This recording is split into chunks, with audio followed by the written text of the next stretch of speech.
नमस्कार friends, Manju diary में आपका स्वागत है। आज गोवा में हमारा डे 5 है और आज हम जा रहे हैं दूध सागर वाटरफॉल। हम सुबह लगभग 7:30 बजे होटल से निकले। दूध सागर वाटरफॉल कोल्लम में है, जो हमारे होटल से लगभग 90 किलोमीटर की दूरी पर था। हम लगभग 1.5 घंटे में वहां पहुंच गए। पार्किंग में गाड़ी खड़ी करने के बाद सबसे पहले हमने ब्रेकफास्ट किया। फिर हम जीप सफारी के एंट्री टिकट काउंटर पर आ गए। यहाँ एक जीप में 7 लोग बैठ सकते हैं और एक व्यक्ति का किराया 600 रुपये है। हम 6 लोग थे तो हमने अपनी पर्सनल जीप 4200 रुपये में कर ली थी। यहीं से हमें लाइफ जैकेट्स भी मिल गई थी।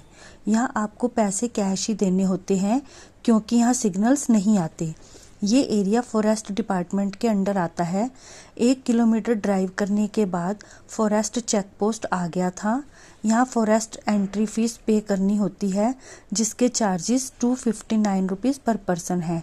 यहाँ कोई भी एक पर्सन जाकर बाकी सभी की फ़ीस पे कर सकता है। आप जितनी भी प्लास्टिक की वाटर बॉटल्स ले जा रहे हो वो लिखवानी होती है। वापस आते समय कभी कभी चेकिंग भी हो जाती है, तो आप खाली बॉटल्स वापस ही लाएं। यहाँ फॉरेस्ट ऑफिसर प्लास्टिक बॉटल्स की संख्या भी लिख लेते हैं। कुछ देर इंतजार करने के बाद हमारी जंगल सफारी शुरू हो गई थी। दूध सागर के एंट्री गेट से इस जीप के लास्ट पॉइंट का डिस्टेंस लगभग 10 किलोमीटर होता है और इन जीप को ये सफ़र तय करने में 40 मिनट लग जाते हैं। लेकिन ये 40 मिनट का सफ़र बहुत रोमांचक होता है, जहाँ आप घने जंगलों से होकर गुजरते हैं। यहाँ बीच बीच में वाटर बॉडीज भी मिलती हैं। जहाँ जीप हमें छोड़ती है वहाँ से मेन वाटरफॉल तक पहुँचने में 10-15 मिनट लग जाते हैं।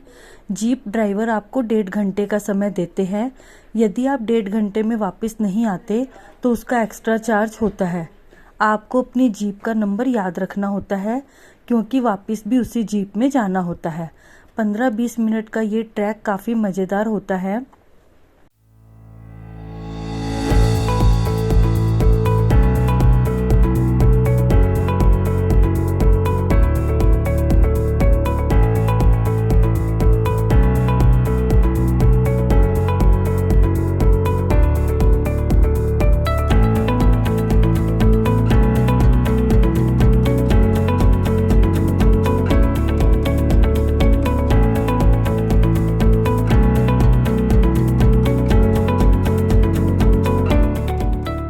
रास्ते को एंजॉय करते हुए हम वाटरफॉल के नज़दीक पहुंच गए हैं।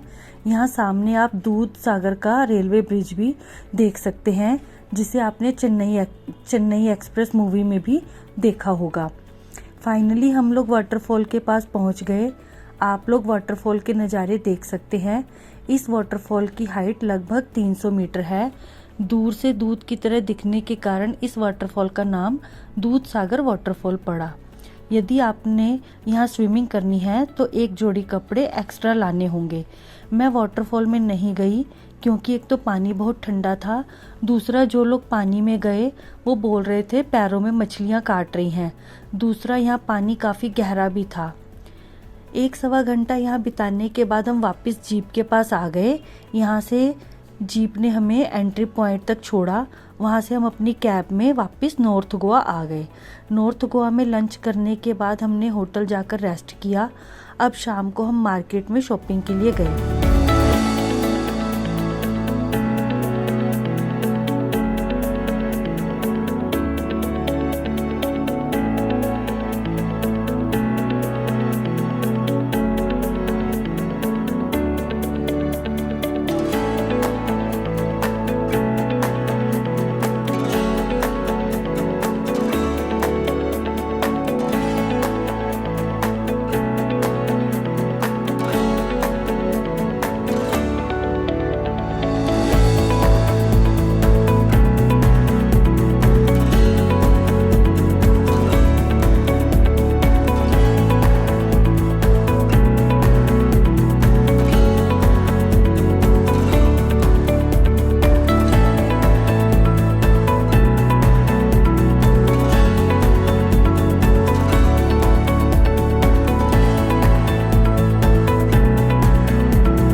शॉपिंग करने के बाद हम होटल गए और रात को हम कैसीनो गए। कैसीनो में मैं कुछ रिकॉर्ड नहीं कर पाई क्योंकि वह वीडियोग्राफी अलाउड नहीं थी, लेकिन ये भी एक अच्छा एक्सपीरियंस था। नेक्स्ट डे हमारी वापसी की फ़्लाइट थी। हम सुबह के समय दोबारा शॉपिंग करने मार्केट गए। लगभग 1 बजे हमारी कैब आ गई थी। वापसी की फ़्लाइट हमारी डैबोलिम एयरपोर्ट से थी। हमने लंच एयरपोर्ट पर आकर ही किया। हमारी फ़्लाइट शाम 6 बजे थी और 8:30 बजे हम चंडीगढ़ पहुंच गए। वापस आते हुए मन बहुत उदास था। ऐसा रहा हमारा गोवा ट्रिप, जो हमें काफ़ी लंबे समय तक याद रहने वाला है। मिलती हूँ आपसे अपनी नेक्स्ट वीडियो में। तब तक के लिए thanks for watching. Take care, bye bye.